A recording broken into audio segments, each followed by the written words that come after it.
Hello and welcome to second lecture in our comprehensive course on AI, machine learning and data science. The name of the chapter 9 is Exploratory Data Analysis Part 1, and mainly we want to do univariate analysis. Univariate analysis means, as the name clearly indicates, we are talking about one variable at a time. We also took one example of by creating a artificial sample data frame of just single variable age, and we said that in univariate analysis what you do is just three things, at least at a simple level, that we plot summary statistic by using df dot describe, that will find mean, median, mode, percentile, etc. Not mode, but because it is a numeric column, minimum value, maximum value, and all those things. Then we can find a box plot by sns.boxplot, where sns is the seaborn library, and sns.histplot. Along with histplot, we can plot the KDE, that is kernel density plot, and then we can view the data distribution. This is what is univariate analysis. But is this all? And is this is how done? It is done in industry? Then no, obviously it is done in a much more thorough manner. So I am taking one example, a detailed example of univariate analysis, for which I am creating some employee data using that famous faker library of Python, which can create fake data. Okay, so this data has these columns: employee ID, date of birth, date of joining, employee salary, employee qualification, employee age, employee marital status, and employee department and employee performance ranking. So all these will become column, and there are total 50 rows in my data frame. In the department also I have given it that department should be one of these only, education qualification should be one of these only, and marital status should be one of these four only. So it will create data. I have told it to introduce few duplicates, and I have also told it to introduce some outliers like this, and there will be some nonce also. So let us create the data frame and save it somewhere, and in our current working directory only. This is the data frame. You can see it is saved a few seconds ago only, and if I open it, then I can see that that data frame has some null values, empty cells, that is some extra rows, because I asked it to create only 50 rows, but it has created 55 rows. So that means clearly some duplicate rows are present. So now with this kind of data, the data scientist's work starts. So what is the problem? Suppose the client comes that this is the data of my one particular small firm, and using this data, you make a predictive model which can predict the salary based on the rest of the features. So that is this: employee ID, employee date of joining, employee qualification, age, marital status, department, performance ranking, and so on. Okay. So we are trying to predict the salary based on these other parameters, right? So this is the problem. And suppose your client, once that predictive model is made, your client wants to use it for when hiring a new employee based on his traits, that his qualification is say PhD, and his age is so and so, and his marital status is this, and so on. Based on his traits, how much salary should be offered to that candidate. So for that, building the predictive model, that comes much later in the data science life cycle, because we know that before building the predictive model, this is whole life cycle. So model creation comes much later. First you have to do all this data understanding, which also requires a lot of visualization, feature engineering, and exploratory data analysis. So we are at present, for many next chapters, we are moving in this region only, this purple, brown, and red squares. Okay, so let us do some univariate analysis of the data which the client has provided. That is here employee details.csv. Okay, so let us load the data. Client is just free, he has given the data and now he is free. Now rest of the work you have to do, and then you have to create some kind of dashboard, and you can, by which the client will just enter the values. Qualification is this much, age is this much, maybe seniority is this much, and then he will get the result that this much salary should be offered to that employee. Okay, now let us first import our data set which we have saved. So far I have not even started univariate analysis. Please understand, this is just a data, but I did not want to copy someone else's data from say book or website, and so I created my own data, and then this is now loading that data. As soon as I load, I can visually start examining, and I can see that there are some non-values. I can also see that there are 0 to 54 rows. So that means instead of 50 rows, there are some more rows are also there. So first thing is dropping duplicates. Now remember, this is also not even univariate analysis. Before doing univariate analysis, we are cleaning Now this thing here I have written that this thing deduplication, outlier handling, missing value imputation before univariate analysis is recommended, but it is not mandatory. So that means one can even start a univariate analysis straight away on that loaded data here. But then it will give, maybe the analysis will help you identify false patterns which are not existing in your data, and more importantly, it will make you miss some real patterns which are part of your data set. So you should better clean your data. So first we are cleaning our data, and then we will save the cleaned data. If you see, this is what the whole process is in brief. Okay, so when they do in industry, they do everything in one single script only. But here I am doing all these things. What I'm saying is, let me convert this into code. This whole code is executed in one go, and finally the cleaned data frame is saved.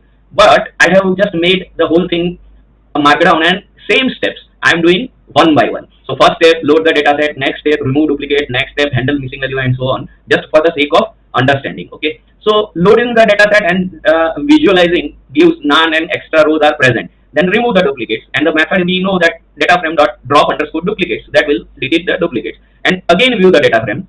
So at least number of rows should decrease. So you can see that they have decreased. Here there are 54 rows, while here there are 53 rows. Is that clear? So that means number of rows have decreased. Okay. Now the question is, find numerical column and categorical columns. Okay, and separate them, because now I want to do imputation of that non values. Here these are non values. But we know that if the column is numerical, then none is imputed with median, and if the column is categorical, then none is imputed with mode or most frequent value. Okay, so first let us separate these two types of column and let us view them. So if I see, these are my numeric columns. ID is okay, because most of the time ID is simply removed. It does not have any predictive significance. But and rest of are important for prediction. And similarly, these are categorical columns which I have represented with blue colors. So first, numeric column, their non-imputation. So this is the code. Now earlier we used to use the code like this: df.fill na, df median, and in place is equal to true. That means you should read the code from right to left. So df median is this. Okay, so that means from the data frame, or df in a particular column, if I want to write, then df column fill na equals df column median in place is equal to true. So what I am saying by this line is that take one column, and among which column? Among numerical column. So take one column. So say I am taking employee salary. So this line will then say df employee salary dot median. So that means take the median employee salary. Then you read from right to left and fill all NAs in which df median employee salary column. So column name is employee salary. Then your for loop continues. It will take the next one, employee age. Okay, and then df employee age, and take that and find its median. Okay, now in place is equal to true. So that will ensure that the data frame is modified in place. And then take that median value of employee age and fill NA. Okay, so fill NA, and then NA of which column? Then again, that is whatever is the value of call. So that will be df employee age column. So that will give this thing. Okay, now if I just remove this, and if I comment out that and try to execute this, it will still work. It will not produce error, but it will produce a kind of warning that this kind of thing is now deprecated.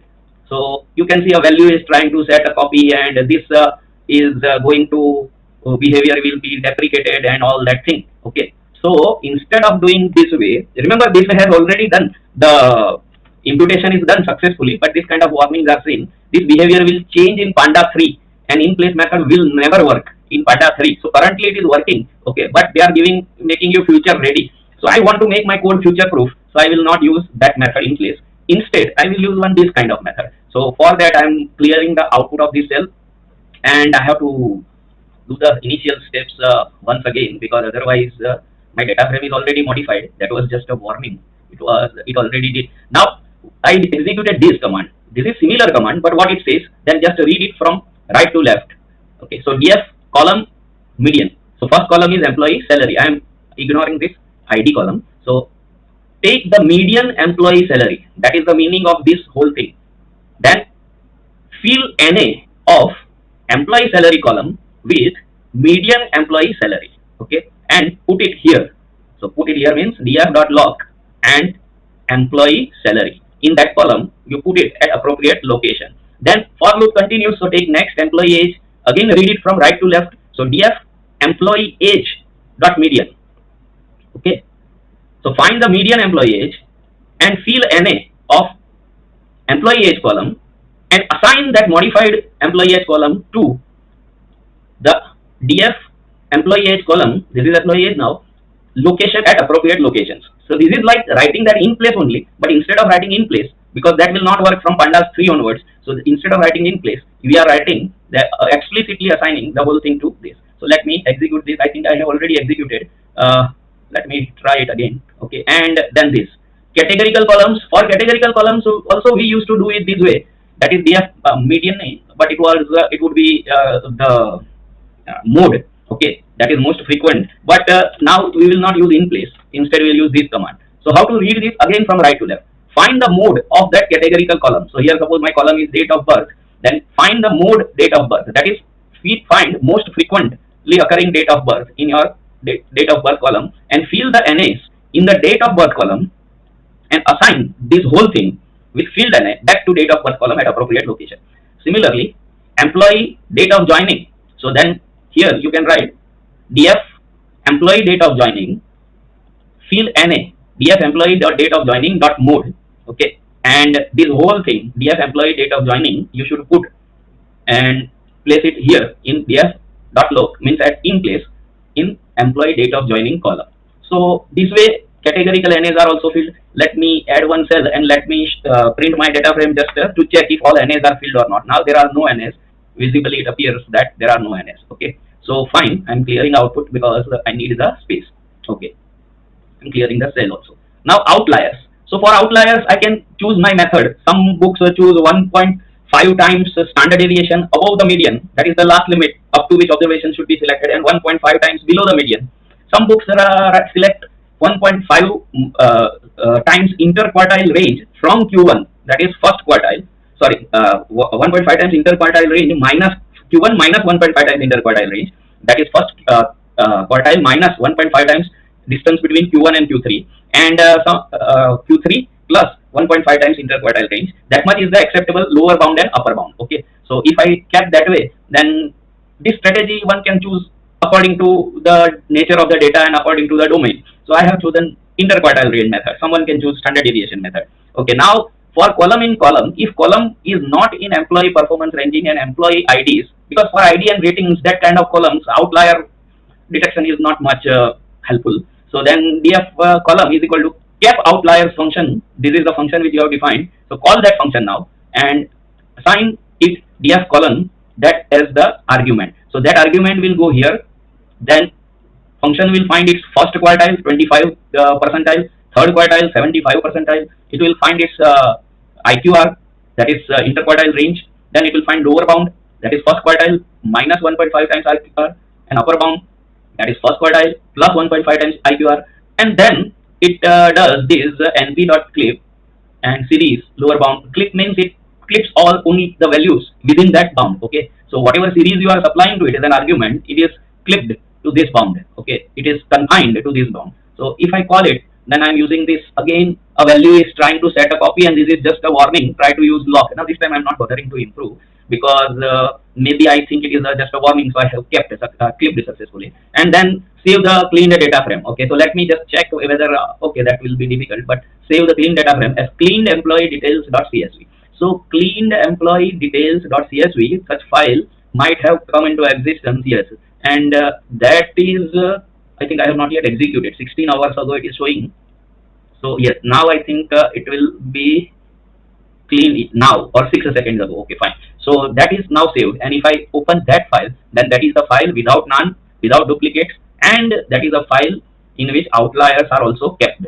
So with this file I can start my univariate analysis, and that we will do in the next lecture. So from next lecture, our actual topic of this chapter, the topic of this chapter was what? EDA part 1, and in which we were doing univariate analysis. So that is starting.